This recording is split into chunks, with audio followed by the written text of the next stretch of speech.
Is there any person on this earth who has not faced adversity? Life can be good, but adversities are also part of life. How does one face them with equanimity? It is difficult if the extent of adversity is very high. But one has to live through adversities and come back in life to succeed again.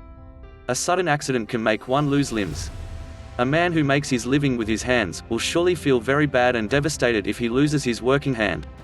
How about the effect of the announcement by the doctor that your child has cancer? Can parents take this news calmly? They will most probably faint when they hear it first. Some adversities are such that they shatter lives forever.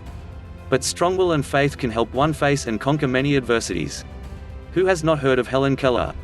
Her blindness and deafness could not shatter her indomitable spirit. There are many instances of such people. I had corresponded with families of cancer-stricken children.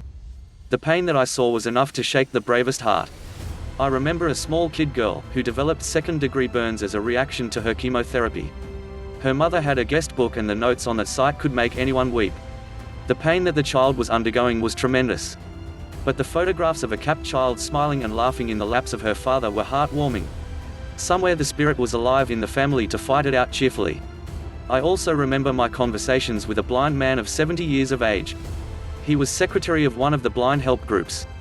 For some time, during my talk, I realized that something strange was happening. Then suddenly it struck me that this gentleman was using words such as "oh, I see," etc. without giving a pause. I was amazed with this talk. I knew that he had been a blind man for more than 40 years. I somehow gathered strength and asked him about usage of such words. He told me casually that there was nothing great about that.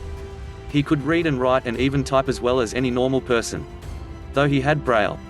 And he could see the faces with his touch. He had no regrets about his blindness. He had taken it as a fact of life and there was no feeling of having been dealt bad cards by the fate.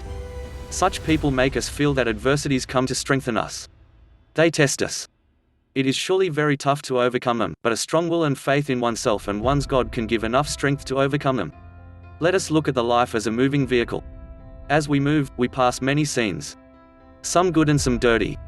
But we sit through the journey peacefully and reach our destination. We mostly remain unmoved because we are not directly pained by the scenes outside and our focus is more on reaching the destination. In any adversity, at least the second part can be applied. Come what may, our object should be to create a good life and live as an example for others.